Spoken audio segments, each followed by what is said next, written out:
మనకు 2024 ఎలక్షన్లు జరిగిన తర్వాత మెజార్టీ చూసుకున్నట్లయితే చాలామందికి అయితే భారీ మెజార్టీ రావడం జరిగిందనమాట. కొంతమందికి అయితే తక్కువ మెజార్టీ రావడం జరిగింది. ఇక్కడ ఏం జరిగిందని మనం చూసుకున్నట్లయితే ఎవరికైతే తక్కువ మెజార్టీ వస్తుందనుకుంటే వాళ్ళకి లక్షల్లో మెజార్టీ రావడం జరిగింది. ఎవరికైతే లక్షల్లో మెజార్టీ వస్తుందనుకున్నారో వాళ్ళకైతే తక్కువగా మెజార్టీ రావడం జరిగిందనమాట.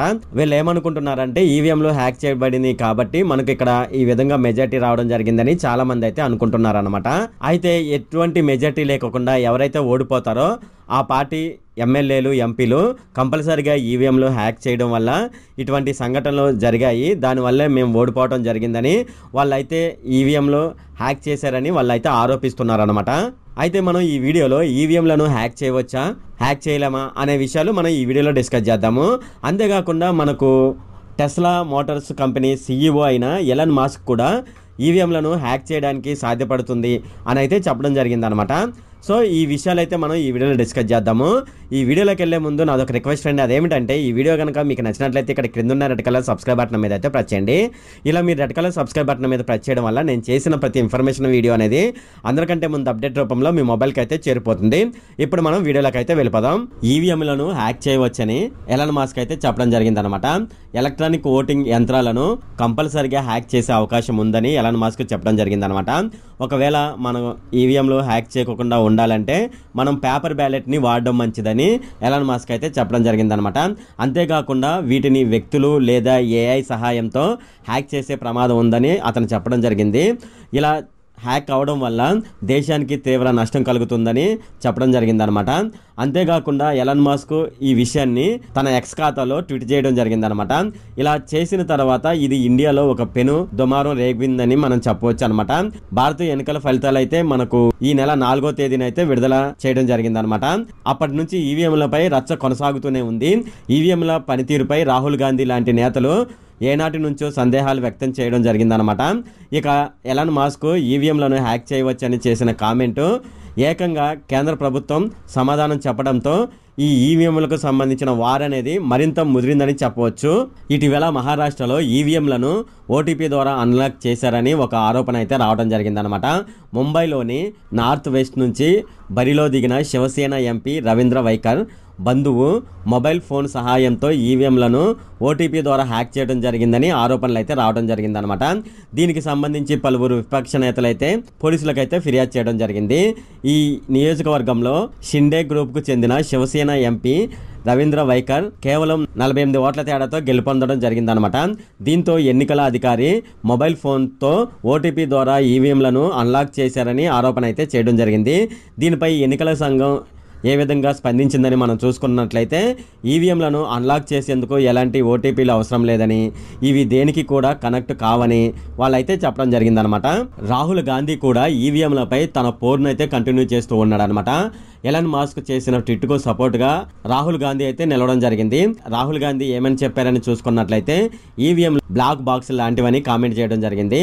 సమస్యల పరిష్కారానికి టెక్నాలజీని ఉపయోగించాలి, కానీ అదే టెక్నాలజీ సమస్యకు కారణమైతే వాటిని పక్కన పెట్టాలనే అభిప్రాయాన్ని అతను మరోసారి వ్యక్తం చేయడం జరిగిందనమాట. ఇటు ఏపీ ఎన్నికల్లో ఘోరంగా ఓడిపోయిన వైసీపీ సైతం ఈవీఎంలపై సందేహాలు వ్యక్తం చేస్తూ ట్వీట్ అయితే పెడుతుందనమాట. అటు ఈవీఎం ట్యాపరింగ్కు సంబంధించి ఎలాంటి సంఘటనలు జరగలేదని భారత ఎన్నికల సంఘం అయితే చెప్తుంది. ఈవీఎంలను హ్యాక్ చేయడం సాధ్యం కాదని chief election commissioner Rajiv Kumar అనేక సందర్భాల్లో చెప్పడం జరిగింది. ఈ సుప్రీంకోర్టు కూడా ఈ విషయానికి సంబంధించి ఎన్నికల సంఘాన్ని అయితే సమర్థించడం జరిగిందనమాట. భారత్లోని టెక్ నిపుణులు ఏమని చెప్తున్నారని మనం చూసుకున్నట్లయితే మన భారత్ నుంచి 21 దేశాలకు ఈవీఎంలను మేము ఎగుమతి చేస్తున్నామని, సో ఏ ఒక్క ఈవీఎంని హ్యాక్ చేయడం సాధ్యం కాదని వీళ్ళైతే చెప్తున్నారనమాట.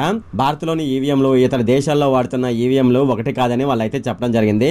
నిజానికి భారత్లో 3rd జనరేషన్ ఈవీఎం సిస్టంలను వాడుతున్నామని, ఇవి ఇంటర్నెట్కు కనెక్ట్ అవ్వవని, ఎలాంటి బ్లూటూత్ లేదా వైఫైకి కూడా ఇవి కనెక్ట్ అయ్యే అవకాశం లేదని ఎక్స్పర్ట్స్ అయితే చెప్తున్నారనమాట. ఇంటర్నెట్ కనెక్షన్ లేకుండా హ్యాకింగ్ చేయడం చాలా కష్టమని వీళ్ళైతే చెప్తున్నారు.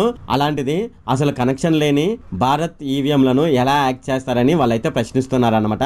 అమెరికాలోని ఈవీఎం ఈవీఎంలు వేరు, మన భారత్లో తయారు చేసే ఈవీఎంలు వేరని వాళ్ళైతే చెప్తున్నారు. మరోవైపు ప్రతిపక్ష పార్టీల వాదన మనం చూసుకున్నట్లయితే అసలు పోలింగ్ రోజున పోలైన ఓట్లకు రిజల్ట్ రోజు వచ్చే ఓట్లకు గ్యాప్ ఎందుకు వచ్చిందని ఈసీ సమాధానం చెప్పాలని వాళ్ళైతే డిమాండ్ చేస్తున్నారన్నమాట. ప్రముఖ వెబ్సైట్లైన ద క్విట్, ద వైర్ ఇప్పటి వరకు సొంతంగా ఈవీఎంల పనితీరు ఇన్వెస్టిగేషన్ అయితే వాళ్ళైతే చేయడం జరిగిందనమాట. వాళ్ళైతే ఈవీఎంను ఇన్వెస్టిగేషన్ చేసిన తర్వాత వాళ్ళు ఏమని చెప్పారంటే ఈ మెషిన్లో అంటే ఈవీఎం మెషిన్లో లోపాలు వాళ్ళైతే ఎత్తి చూపడం జరిగింది. ఎలక్ట్రానిక్ ఓటింగ్ మెషిన్ ద్వారా 2024వ సంవత్సరంలో పోలైన ఓట్లలో మొత్తం 5,54,595 ఓట్లు గల్లంతైనట్లుగా ద క్విట్ రిపోర్ట్ అయితే చెప్పిందనమాట. ఇందులో ఏపీలోని పలు నియోజకవర్గాలు కూడా ఉండడంతో తెలుగు రాష్ట్రాల్లో సంచలనం అయితే రేపిందనమాట. ఇటు మనం యూరప్, ఉత్తర అమెరికా దేశాలు మనం చూసుకున్నట్లయితే ఇవి ఈవీఎంలకు దూరంగా ఉండడం జరిగిందనమాట. England, France, Germany, Netherland, America తదితర దేశాలు పారదర్శకత లోపిస్తుందని ఈవీఎంలను పూర్తిగా నిషేధించడం జరిగిందనమాట. ఈవీఎంలను నిషేధించిన దేశాలన్నీ సాంకేతికంగా ఎంతో అభివృద్ధి చెందిన పెద్ద దేశాలు కావడంతో మన దేశం కూడా పలు పార్టీలు అదే విధంగా డిమాండ్ చేస్తున్నాయి అన్నమాట. అయితే ప్రముఖ టెస్లా, స్పేస్ ఎక్స్ అధినేత ఎలాన్ మస్క్ ఈ ఎన్నికల ప్రక్రియలో ఈవీఎంలను తొలగించడంతోనే హ్యాకింగ్ నివారించబడుతుందని ఇప్పుడు ఆయన రాజకీయంగా చేసిన ఈ వ్యాఖ్యలు దుమారం రేపుతున్నాయి అన్నమాట. అమెరికా నియంత్రణలో ఉన్న ప్యూర్టోరికో ఇటీవల నిర్వహించిన ప్రైమరీ ఎన్నికల్లో అవకతవకలు చోటు చేసుకున్నాయని ఎలాన్ మస్క్ అయితే ఆరోపించడం జరిగిందనమాట. దీనికి సంబంధించి అతను ఎక్స్ ద్వారా పలు వ్యాఖ్యలు చేయడం జరిగిందనమాట. అయితే అతను చేసిన వ్యాఖ్యలను భారత్ అయితే తిప్పికొట్టడం జరిగింది. అంతేకాకుండా ఎలాన్ మస్క్ ఎలక్ట్రానిక్ ఓటింగ్ యంత్రాలను తొలగించాలని, వీటిని వ్యక్తులు లేదా ఆర్టిఫిషియల్ ఇంటెలిజెన్స్ ఏఐ సహాయంతో హ్యాక్ చేసే ప్రమాదం ఉందని, ఇలా హ్యాక్ చేయడం వల్ల దేశానికి నష్టం కలుగుతుందని సోషల్ మీడియా ఎక్స్ వేదికగా ఒక పోస్ట్ అయితే చేయడం జరిగిందనమాట. అయితే ఇతను దేన్ని దృష్టిలో పెట్టుకొని ఈ పోస్ట్ చేశాడని మనం చూసుకున్నట్లయితే ప్యూర్టోరికోలో ఇటీవల తలెత్తిన ఎన్నికల వివాదం కారణంగా అక్కడ అధికారులు ఈవీఎం భద్రతపై దృష్టి పెట్టడం జరిగిందనమాట. అమెరికా మాజీ అధ్యక్షుడు జాన్ ఎఫ్ కెనడీ సమీప బంధువు అయిన రాబర్ట్ ఎఫ్ కెనడీ జూనియర్ ఈ హ్యాకింగ్ ఆరోపణలు చేయడం జరిగిందనమాట.